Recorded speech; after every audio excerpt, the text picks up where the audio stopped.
May 15, 1945, Camp Monticello, Arkansas. Margaret Hoffman pressed her forehead against the chain-link fence, her knuckles white as she gripped the metal diamonds. The American colonel stood 3 feet away, liberation papers in his hand, confused by the tears streaming down her face. She wasn't crying from joy. The smell of Arkansas pine and red clay had become safer than the smoke-filled memories of Hamburg. But why would a prisoner beg her captors to keep the gates locked when home finally called? 10 months earlier, the world had looked different through the small window of a B-17 bomber's belly.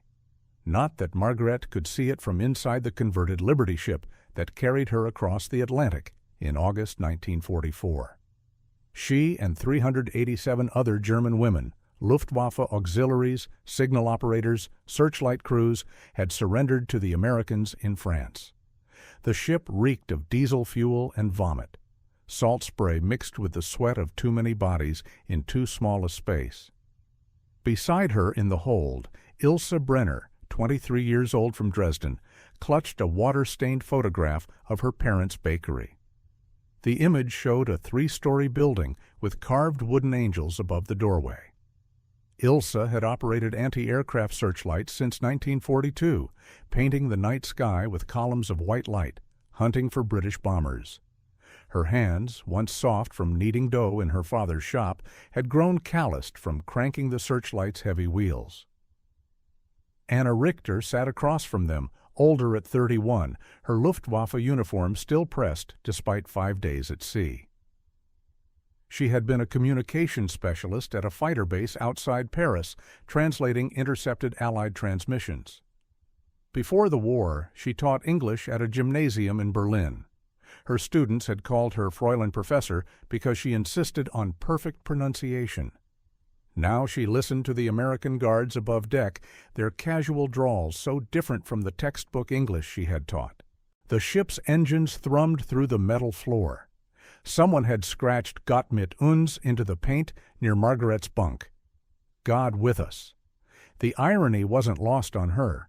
She had joined the Luftwaffe auxiliaries in 1943, straight from her job at a Munich telegraph office.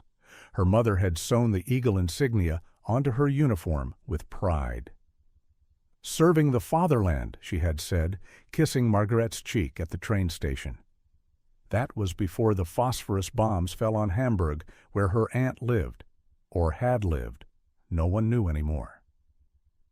The first glimpse of America came through morning fog off the Virginia coast. Guard towers, barbed wire, but also something else, endless fields of corn stretching beyond the fences. The prisoners were loaded onto trains with their windows painted black. For 3 days they traveled inland, the rhythmic clacking of rails marking their journey into the continent's heart. When the paint was finally scraped away at a fuel stop in Tennessee, Margaret saw her first American town. No rubble, no burned churches. Children played in yards while laundry dried on lines. It was like viewing a world before the war, preserved in amber. Camp Monticello sprawled across 160 acres of former cotton fields. The barracks were new, smelling of fresh pine pitch and tar paper. Each building housed 50 women, with real mattresses instead of straw. The mess hall could seat 400. On their first morning, August 28, 1944, the prisoners lined up for breakfast, expecting the watery soup and black bread they had survived on during their capture in France. Instead, they found scrambled eggs. Real eggs, yellow and fluffy, not the powdered substitute they had known for 3 years. White bread with butter. Butter. Anna Richter stared at her tray, unable to move. An American guard, a sergeant named Tom Morrison from Iowa, noticed her standing frozen in the line. "Something wrong?" he asked. Anna's English returned slowly. "This is for us?" Morrison was 25, with sand-colored hair and hands that looked like they belonged to a farmer, not a soldier. "Same food we eat," he said. "Geneva Convention rules. Move along, please." That night, Ilse Brenner was sick. Her shrunken stomach couldn't handle the richness. She lay on her bunk, groaning, while Margrethe held a cool cloth to her forehead. Through the window they could hear music from the guard's radio. Glenn Miller's orchestra playing Moonlight Serenade. The melody drifted across the compound like a ghost from a world that still danced. The first conflict came 3 days later. Gertrude Hartmann, a former SS signals operator, stood in the mess hall and announced that anyone who cooperated with the Americans was a traitor. She was 43, from an old Prussian military family, her father a colonel who had died at Verdun in the First War.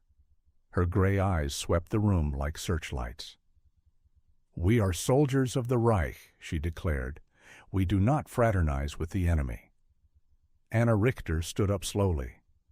"The Reich is finished, Gertrude. We need to survive. Survival without honor is worse than death. Tell that to the children starving in Berlin." The room divided. About 60 women sided with Gertrude, sitting apart at meals, refusing work details, maintaining military discipline among themselves. The rest, nearly 330 women, chose pragmatism. They worked in the camp laundry, the kitchens, the vegetable gardens that supplemented their rations. For 8 hours of work, they received 80 cents in camp scrip, enough to buy cigarettes, chocolate, or writing paper from the canteen. Sergeant Morrison supervised the garden detail. He taught them how to grow tomatoes in the Arkansas heat, how the red soil needed lime to balance its acidity. His German was limited to a few phrases learned from his grandmother who had emigrated from Bavaria in 1892. "Gut," he would say when the tomato plant stood straight. "Sehr gut." One afternoon in September, the temperature reached 98 degrees Fahrenheit. The women working the gardens were allowed to rest in the shade every hour. Morrison brought them water with ice. Another miracle, ice in September. As Margrethe drank, she watched him show Ilse how to tie up the tomato vines with twine, his large hands gentle with the green stems.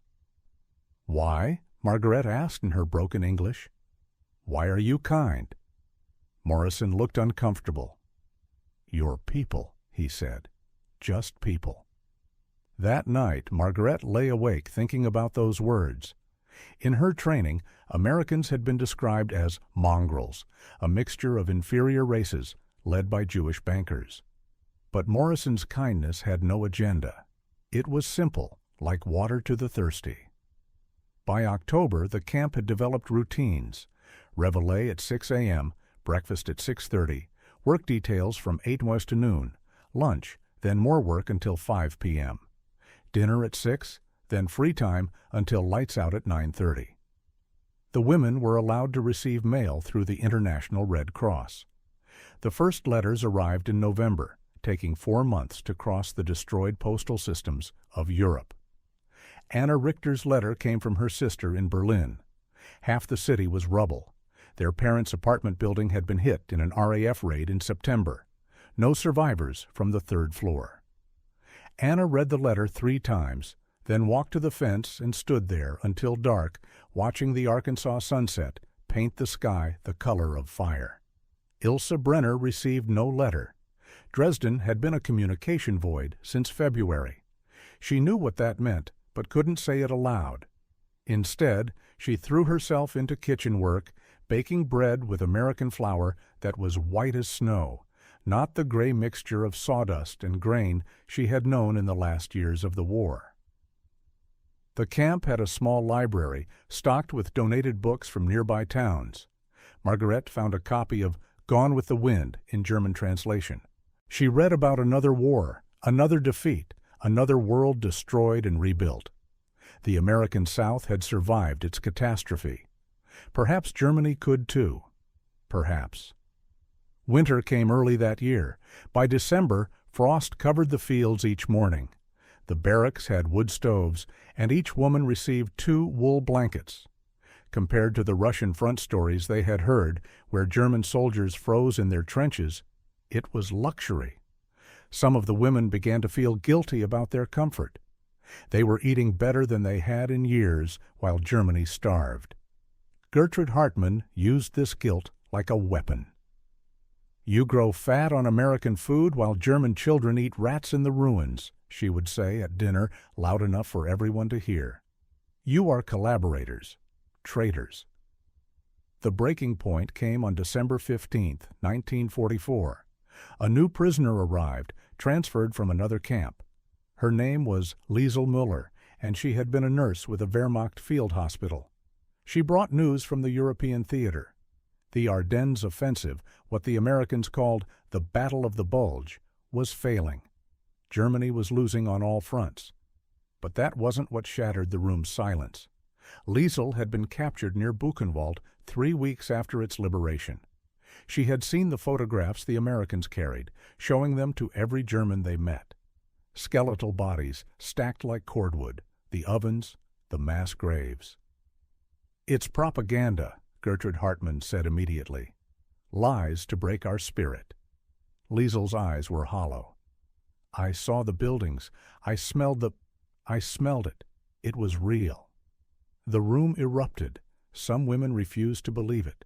Others remembered rumors, whispers, trains that went east and came back empty. Anna Richter sat silent, remembering her Jewish colleagues at the gymnasium who had disappeared in 1938. She had told herself they had emigrated. Everyone had told themselves comfortable lies. That night, Margaret found Ilse Brenner behind the latrine building, crying so hard she couldn't breathe. "We didn't know," Ilse kept saying. "We didn't know." But they had known something. They had known enough to look away. Christmas 1944 arrived with unexpected kindness. The local churches in Monticello had donated decorations and a tree for the prisoners. Sergeant Morrison and other guards helped set it up in the mess hall. Some of the women sang Stille Nacht, Silent Night, in German while the Americans sang it in English. For a moment, in the candlelight, they were all just people far from home on a cold December evening. Morrison had managed to get ingredients for traditional German Christmas cookies through the Red Cross. Ilse Brenner spent 3 days baking Lebkuchen and Spritzgebäck, the smell of cinnamon and nutmeg filling the mess hall. She decorated each cookie with the precision she had once used to align searchlight beams. When she handed Morrison a perfect star-shaped cookie, her hand trembled slightly. "Danke," he said, using one of his few German words. "No," she replied in English. "Thank you." January 1945 brought ice storms that turned the camp into a crystal palace. Power lines sagged under the weight, and the barracks relied on their wood stoves for heat. The prisoners worked in shifts to keep the fires burning through the night. It was during one of these late shifts that Margarete found Anna Richter writing a letter by candlelight. "To whom?" Margaret asked. "Berlin is gone." Anna looked up, her face half in shadow. "To myself, to remember who I was before I became what I am." Outside, they could hear the guards' radio playing news bulletins. The Soviets had launched their winter offensive. Warsaw had fallen. The Red Army was racing toward German soil. Every woman in the camp understood what that meant. Soviet revenge would not distinguish between willing Nazis and conscripted auxiliaries. Rape and death waited in the East. In February, a new work program began. Local farmers, their sons away fighting in the Pacific, needed help with early planting. Volunteers could work outside the camp under guard, earning $1 a day, real American money, not scrip. Gertrude Hartmann forbade her followers from participating, but over 200 women signed up, including Margaret, Anna, and Ilse. The first farm belonged to Walter Hutchinson, a man in his 60s with hands like tree roots and a face weathered by decades of Arkansas sun. His son was with the Marines on Iwo Jima. His wife, Mary, had prepared lunch for the work crew, fried chicken, cornbread, and sweet tea. She served the German women the same as she would any workers, on her good china plates. Margaret had never tasted fried chicken before. The crispy skin shattered between her teeth, revealing juicy meat seasoned with herbs she couldn't identify. The cornbread was sweet and crumbly, different from any bread she had known. but it was Mary Hutchinson's quiet dignity that struck her most. This woman's son was fighting Germans in the Pacific Theater against Germany's ally Japan, yet she served them food on her wedding china. "Why?" Margaret asked, using her improving English.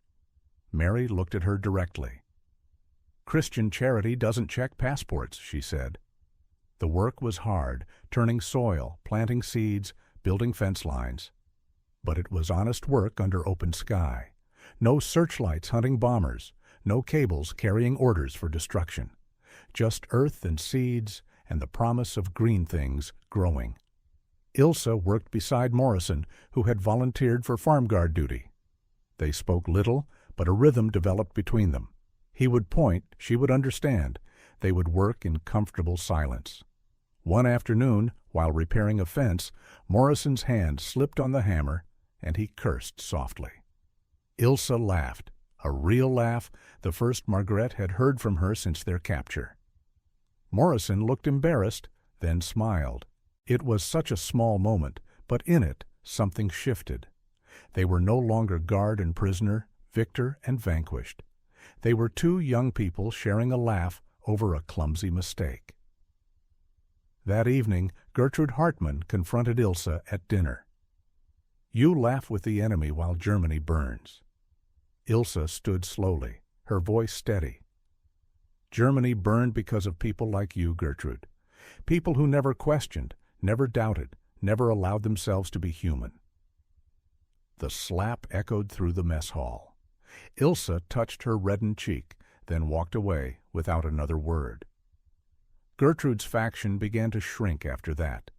Even fanatics grew tired of anger when faced with daily kindness. March brought spring and terrible news. Letters arrived describing the bombing of Dresden on February 13th, 15. The ancient city had become an inferno. Estimates ranged from 25,000 to 200,000 dead. Ilsa received confirmation through the Red Cross. Her entire family was gone. The bakery with its carved angels had vanished in temperatures that melted stone. She didn't cry. She couldn't. Instead, she baked. For 3 days straight, she made bread, cookies, cakes, anything to keep her hands busy. Morrison found her at 3 a.m. in the kitchen, kneading dough with mechanical precision. "Ilsa," he said softly, "you need to sleep." She looked at him with empty eyes. "When I sleep, I dream of angels burning." He sat with her until dawn, not speaking, just present. When the sun rose, he helped her carry fresh bread to the mess hall. The entire camp ate Ilsa's grief transformed into sustenance. April arrived with dogwood blossoms and catastrophic news. President Roosevelt died on the 12th. The guards walked through the camp with black armbands, their faces grim. Some of the German women celebrated quietly. The architect of their defeat was gone. But Anna Richter organized a moment of silence in the mess hall. "He was our enemy," she said to the assembled women. "But he was also a leader who believed in something greater than conquest. We can honor that, even in defeat." 2 weeks later, the Guards' radio announced Hitler's death. Suicide in a Berlin bunker. The news hit the camp like a physical blow. Some women wept, for the Führer, for Germany, for their lost faith in a cause that had consumed everything. Others felt only numbness. Gertrude Hartmann locked herself in the latrine and wasn't seen for 2 days. When she emerged, she looked 20 years older. "It was all for nothing," she said to no one in particular. "All the death, the sacrifice, the hatred. Nothing." May 7th, 1945. Germany surrendered unconditionally. The war in Europe was over. That evening, Sergeant Morrison brought a bottle of whiskey to share with the other guards.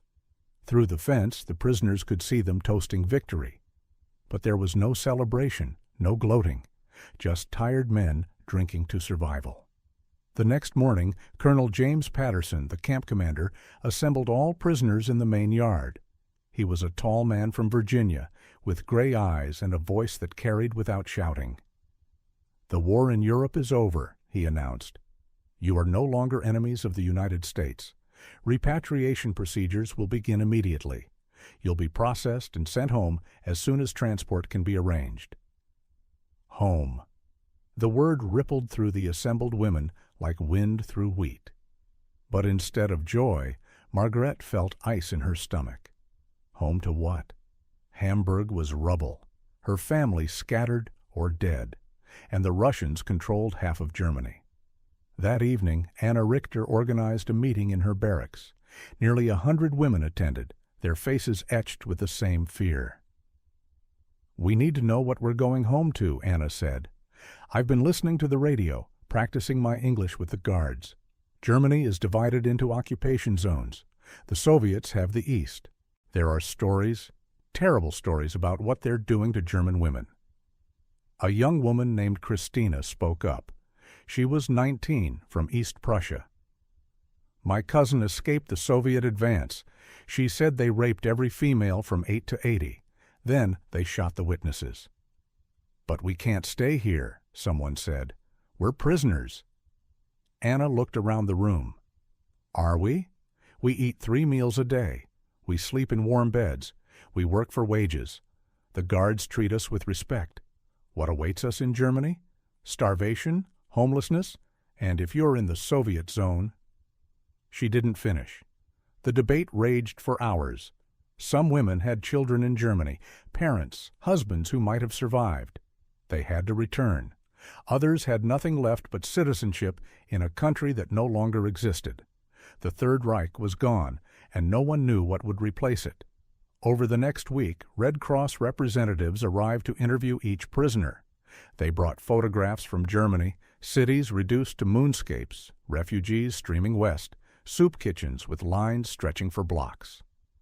The ration in the British zone was 1,000 calories a day.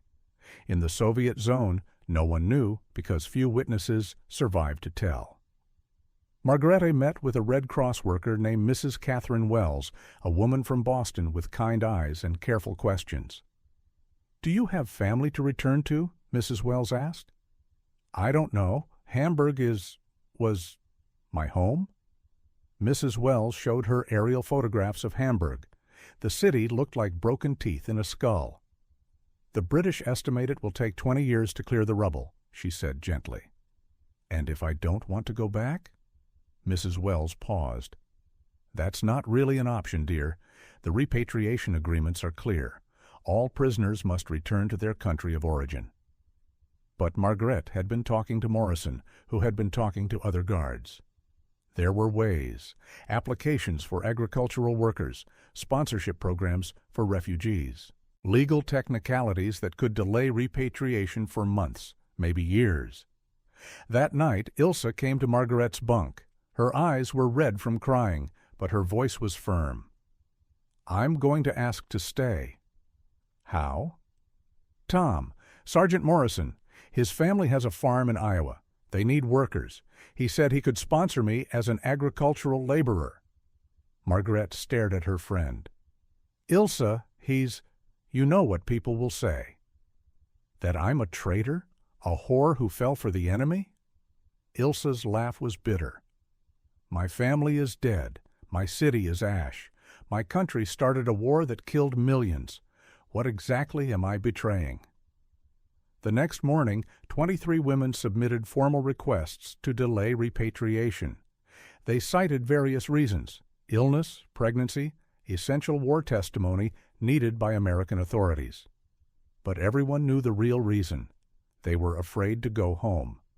Gertrude Hartmann was among the first to demand immediate repatriation. "I would rather die in German ruins than live in American comfort," she declared. Her followers, reduced to about 40 women, echoed her sentiment.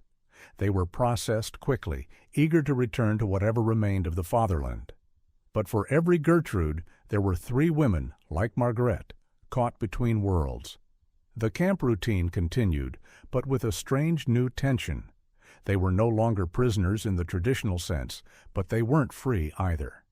They existed in limbo, suspended between a destroyed past and an uncertain future. Morrison started teaching English classes in the evenings. 30 women attended, learning phrases they might need if they stayed. I am seeking employment. Thank you for your kindness. I mean no harm. The irony of German soldiers learning to speak like immigrants wasn't lost on anyone. June arrived with heat that made the Arkansas clay crack like old pottery. The first transport ships were scheduled to leave New York in 3 weeks, bound for Bremerhaven and Hamburg. Every day, the list of names for repatriation grew shorter as more women found reasons to delay their departure. Colonel Patterson grew frustrated with the bureaucratic maze that was developing. "This isn't a hotel," he told his officers during a staff meeting that Morrison later described to Anna. "These women need to go home. The war's over." But what Patterson couldn't understand, what perhaps no American could truly grasp, was that for many of these women, home had become a concept more terrifying than captivity. The letters that arrived through the Red Cross painted an apocalyptic picture. Bertha Koch wrote to her sister in the camp describing Berlin. "We live in the cellars like rats. The Russians come at night. Lock your doors if you have doors. Hide if you're young. Pray if you're old. Better you died in the camps than return to this hell." The letter circulated through the barracks until it fell apart from handling. Women copied passages by hand, sharing the horror like a dark prayer. Gertrude's faction called it cowardice. "German women endure," she said before she left on the first transport. "We don't abandon our people when they need us most." Anna watched her go from the fence line. "She's right, you know," she said to Margrethe. "We are abandoning them to save ourselves." Is that enough justification? Neither of them had an answer. By mid-June, the camp population had dropped to 214 women. The ones who remained found themselves living in a strange new reality. The fences were still there, but the gates stayed open during the day. Women could walk to the nearby town of Monticello, escorted by guards who looked more like chaperones than jailers. The local population reacted with mixed feelings: curiosity, suspicion, occasional hostility, but also unexpected kindness. Mrs. Alice Freeman, who owned the town's general store, hired 3 German women to help with inventory. She paid them the same wage as local girls and shared her lunch, ham sandwiches, and lemonade, without ceremony. When someone complained about employing Nazi women, she replied, "Jesus didn't ask the thief on the cross for his papers before offering paradise." Ilsa worked at the Hutchinson farm 3 days a week now, her delayed repatriation approved on medical grounds, malnutrition, and psychological trauma. The diagnosis wasn't false. She had lost 30 pounds since her capture, and the nightmares about burning angels never stopped. But Morrison knew the truth, and he was complicit in the deception. He had written to his parents in Iowa, describing Ilsa's situation. His mother, a practical woman named Dorothy, wrote back, "If she works hard and fears God, bring her home." One evening in late June, Morrison and Ilsa sat on the fence rail after work, watching the sunset paint the sky in shades of copper and gold. The air smelled of honeysuckle and fresh-turned earth. "My mother said yes," Morrison said quietly. Ilsa's hand stopped moving toward her face. "Yes to what?" "To sponsoring you. After your repatriation is processed, you can apply for agricultural worker status. It'll take months, maybe a year, but—" He trailed off, suddenly uncertain. "But I could stay." "If you want to." Ilsa looked at her hands, scarred from searchlight cranks and kitchen work. These hands had helped guide anti-aircraft fire that killed Allied airmen. Now they planted tomatoes and baked bread. Could redemption be that simple? Could geography absolve guilt? "Tom," she said, using his first name for the first time. "You know what I was, what I did? You aimed searchlights, you didn't drop the bombs. I helped them aim the flak guns. And I dropped supplies that helped soldiers kill Germans." He turned to face her. "We were at war, now we're not. We can choose who we become next. That night, Ilse told Margrethe about Morrison's offer. They lay in their bunks in the darkness, listening to the June crickets sing. "Do you love him?" Margrethe asked. "I don't know. Is gratitude love? Is safety love? I know that when I'm with him, the angels stop burning for a while." "That's something." "Is it enough?" Margrethe had no answer. She had her own demons. Letters from Hamburg described her mother living in a bombed-out apartment with 4 other families, sharing 2 rooms and 1 toilet. Her father was missing, last seen in American custody. Her brother had died at Stalingrad 3 years ago. If she returned, she could help her mother. If she stayed, she could help herself. The mathematics of survival had no correct answer. July brought news that shattered the camp's fragile peace. The full extent of the concentration camps was being revealed in newsreels and photographs. Dachau, Bergen-Belsen, Auschwitz. The Americans brought a mobile cinema unit to the camp and required all prisoners to watch Nazi concentration camps, a documentary compiled from liberation footage. Margrethe sat in the darkened mess hall and watched bodies being bulldozed into pits, mountains of shoes, eyeglasses, human hair. The woman next to her vomited into her lap. Someone fainted. Anna Richter sat rigid, tears streaming silently down her face. On screen, General Eisenhower walked through Ohrdruf concentration camp, his face carved from stone. When the lights came up, no one moved. Colonel Patterson stood at the front of the room, his voice heavy with anger and sorrow. "Some of you have claimed you didn't know," he said. "Now you know. This is what you served. This is what your uniforms represented. This is what duty to the fatherland produced." That night, 3 women attempted suicide. One succeeded, Helga Braun, 42 years old, from Munich. She had been a telephone operator at Dachau for 6 months in 1943 before being transferred to France. She hung herself from a pipe in the shower room using her bedsheet. Her last words, written in soap on the mirror, "Ich wusste." I knew. The funeral was small. The local Lutheran pastor agreed to say words over her grave in the camp cemetery. He read from Job, "Man that is born of woman is of few days and full of trouble." The German women stood on one side of the grave, the American guards on the other. Morrison removed his cap. The Arkansas sun beat down on all of them equally. After the funeral, Anna Richter stopped eating. For 3 days, she consumed only water. On the 4th day, Morrison found her in the library, reading Goethe's Faust. "You're killing yourself," he said. "I'm conducting an experiment in justice. How much starvation equals 1 dead Jewish child? How many days of hunger balance the scales?" "It doesn't work that way." "Then how does it work, Sergeant? Explain the moral mathematics that allows me to eat fried chicken while children starved in the camps." Morrison sat down across from her. "I don't know, but I know that you starving yourself doesn't unstarve anyone else. It just adds more death to the pile." Perhaps that's the only honest response. Bullshit. His vulgarity shocked her. "You want to do penance? Live. Go back to Germany and help rebuild, or stay here and become something better than what you were. But dying is the coward's way out, Professor." Anna looked at him with hollow eyes. "Who gave you the authority to judge?" "Same person who gave you the authority to judge yourself. Nobody. We're all just making it up as we go." She started eating again, but without enthusiasm.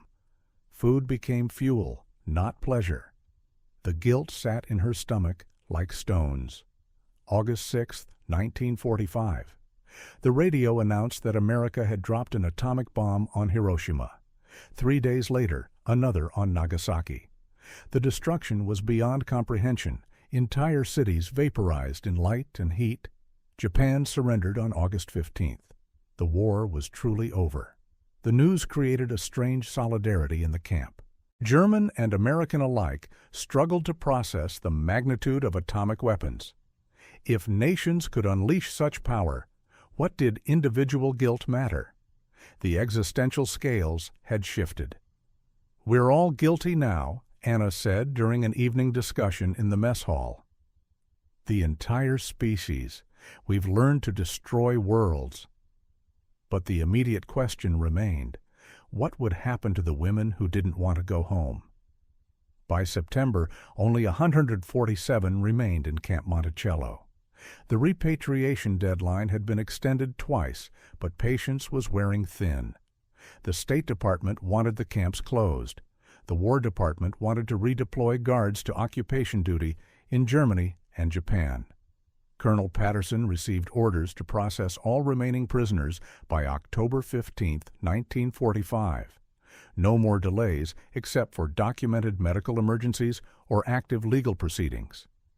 The colonel called a meeting with the remaining women, his face tired. "Ladies," he said, and the courtesy of the term struck them all. "I've been ordered to complete repatriation within 6 weeks. I know many of you have concerns about returning to Germany.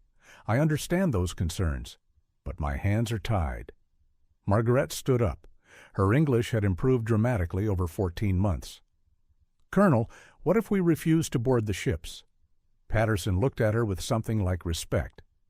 "Then you'll be forcibly repatriated. The Geneva Convention is clear. Prisoners of war must be returned to their country of origin at the conclusion of hostilities." "Even if returning means death?" "Even then. I'm sorry." The meeting dissolved into chaos. Women shouting in German and broken English, some crying, others angrily silent. Morrison stood by the door, his face miserable. He caught Ilsa's eye across the room and saw the betrayal there. That night, a group of 30 women held a secret meeting in Barrack C. Anna Richter led the discussion, her teacher's voice cutting through the panic. "We have 6 weeks," she said.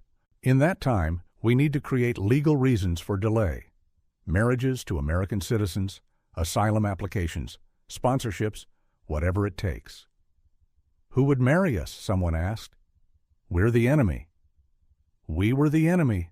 Now we're just women who want to live." The plan was desperate and perhaps foolish, but it was a plan. Over the next week, women began approaching guards they had worked with, asking about possibilities. Most guards declined. Fraternization with prisoners was still officially discouraged, and marrying one was unthinkable. But Morrison wasn't the only guard who had grown close to a prisoner. Corporal James Bradley from Mississippi had been teaching mathematics to a small group of women, including Margaret. He was 31, widowed 2 years earlier when his wife died in childbirth, along with their son. He was quiet and serious, with dark hair going gray at the temples. One evening after class, Margaret asked to speak with him privately. "Corporal Bradley," she began, her voice shaking, "I need to ask you something improper." "Go on." "Would you consider, that is, could you possibly, I need help to stay in America." Bradley looked at her steadily. "Are you asking me to marry you? I know it's shameful. I know what it sounds like. But I have nowhere else to go. Hamburg is destroyed. My family is scattered. The Russians—" She couldn't finish. "I know about the Russians." Bradley was quiet for a long moment. "I'm not looking for a wife, Miss Hoffman. I had one. She died. That part of my life is over." "I understand. I'm sorry I asked." "But," he continued, "I am looking for a housekeeper. My farm needs work. The fields have gone to hell in 3 years. I need someone who can cook and clean and isn't afraid of hard work. The pay would be room, board, and $40 a month." Margaret stared at him. "You would sponsor me?" "As an employee, yes. Nothing more. We'd need to be clear about that." "Clear as water, Corporal. Thank you. Thank you." Similar conversations were happening across the camp. Some guards agreed to sponsorships, others to marriages that were clearly transactional. Morrison's relationship with Ilsa was more complicated. Genuine affection had grown between them, but also necessity. Love and survival became so intertwined they couldn't separate them.